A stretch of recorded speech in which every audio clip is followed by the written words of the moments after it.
Okay, I'm going to bring some really delicious hypocrisy to your attention.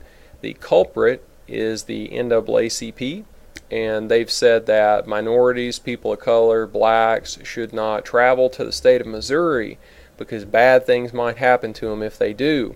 The cases that they cite are a barbershop owner who had racial epithets sprayed on his window, a man with mental issues who ended up in a jail in southeastern Missouri and died there, and then also some students at a university in Missouri who were,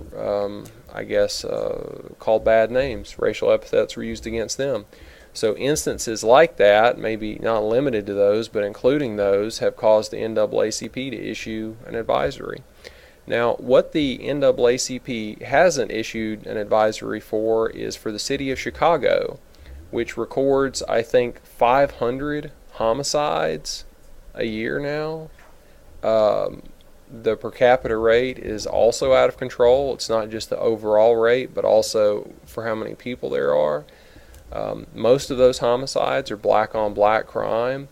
So you would think that if the NAACP really cared about black people, if they really cared about the lives of black people, if their physical integrity, their mental well-being, that they would probably be working on that issue rather than pointing out these instances of racism, which, although if they really happen, they're not good, it does not constitute anywhere near the same level of threat that all of those homicides do.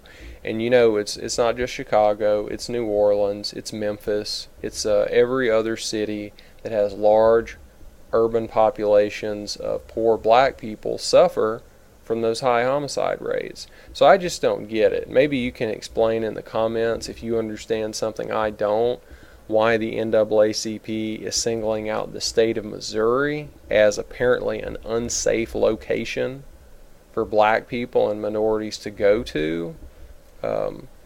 What they're really doing here is picking on Missouri because of a law that they're passing that makes it harder to file a discrimination lawsuit. So instead, they're finding some instances of racism and attacking the state. But to me, it seems really disingenuous, and it's just one more reason why nobody should listen to these people. They're crass political opportunists and entrepreneurs who don't really seem to care so much about the groups that they're supposed to be representing and protecting, but rather they're just fighting for influence over those groups. They want to be the people who represent blacks so that they can continue to have a job and get money, and I just don't think that the black community is getting their money's worth. I don't think they're very good representatives.